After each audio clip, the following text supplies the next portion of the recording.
Welcome to Theology Thursday. This is week 1. Adam, Lindsay, we got Ransom actually working the camera. Thank you, Ransom.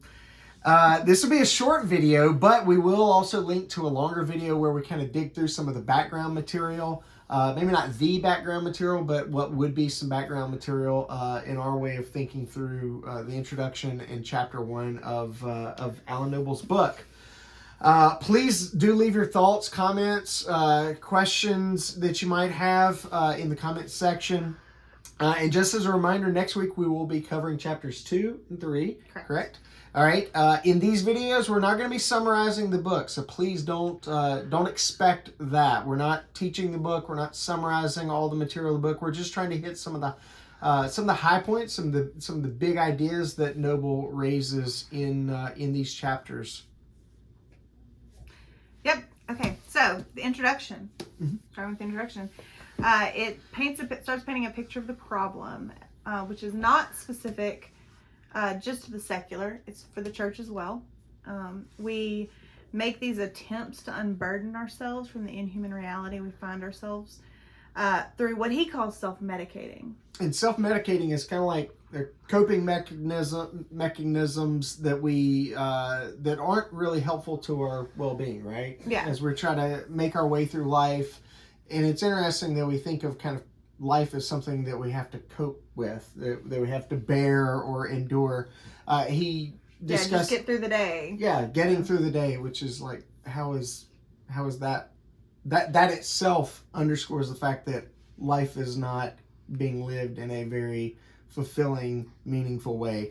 But we use coping mechanisms or these self-medicating things, not just like through chemicals and medications, but through endless scrolling, endless distraction in our lives, endless excuse making, where we feel like we've got to validate and justify ourselves why we did this or didn't do that, or why we aren't this successful, or why we failed at this, or why we didn't even try at that other thing. Yeah. He then gets to the title of the book, that we belong to Christ and to his people. Yeah, so if I'm my own, I can live my life a certain way. Noble's making the case that way of living is really completely miserable. If I am not my own, however, life begins looking a bit different. Choices are made from a different perspective. Life begins to look a bit more positively, not just for us, but also for others and how we relate to others. Right, and he hasn't made the point, and I don't know if he will make the point because I haven't read the whole book yet. I'm like on track with everybody else here. But living for others doesn't just change our reality, but like reality. Yeah, so let's talk about chapter 1. Okay. Noble's building the case that our world is inhuman. It isn't the world we were made for, and he gives really what seemed to me kind of four just random pulling from, and they may be things that we would typically think of. They may be things that we think, oh, I hadn't thought of that. But he gives 4 examples of the inhumanity of the world in which we live. The rise of a kind of a group of people referred to often in a very disparaging term, incels, stay-at-home motherhood, how we deal with mental illness, but then also the unsustainability of the way we consume products as consumers. Yeah. And then one of the big underlying themes in this chapter is the impact of worldview on how we live our lives. The big worldview that keeps popping to the surface in here is existentialism.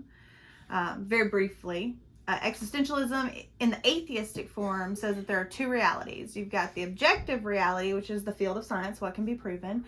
And then you've got the subjective reality, which is the reality that I make for myself. Of the 2, in existentialism, subjective reality is the most important. So in atheistic existentialism, the world is utterly absurd and meaningless. I think they say like you're thrust into an absurd world. Yeah. The only meaning your life can have is the meaning that you give it. And everyone does this or doesn't do it for themselves. Like your life only counts if you make it count, and you get to decide what counts. So then that raises the big question. How does culture find or define value? Well, in existentialism, there's no real starting point for morality at all. So how we get we typically would fall back on objective reality, what's measurable. But science typically doesn't tell us what ought to be. It just tells us what is, you know. But what if we don't like the facts that we find through science? Then for existentialists, you revert back to subjective reality because that's the most important. That gets us nowhere pretty fast. On page 35, he makes the case, the direct quote is, "The modern person belongs everywhere and nowhere at once." And so this is kind of where we find ourselves at the end of chapter 1. The world tells us that we belong to ourselves, and that may sound freeing, but it's also burdensome. And that's kind of a theme of Noble's writing. I think I've read 3 of Noble's books. And that is a recurring theme that I'm finding in his writing. But that's a burdensome thing to bear. I belong to myself, because if we belong to ourselves, we're responsible for ourselves. Not just like responsible for our actions and values, but we're responsible for our identity, for our purpose, for our meaning, for our value, not just our values, but the value that our lives themselves actually bear. And so we curate ourselves and we project ourselves out into the world, hoping to be seen, and not just seen, but affirmed as well. And so the weight of the world rests on our shoulders, but we have no real place of belonging in this world. And so we feel watched, but not seen. We're each alone in the crowd, kind of vying for attention and affirmation, hoping that the self that we've created, that we've curated, that self will be noticed and also well received. And this way of living is inhuman. Yeah. See y'all next week. See you next week.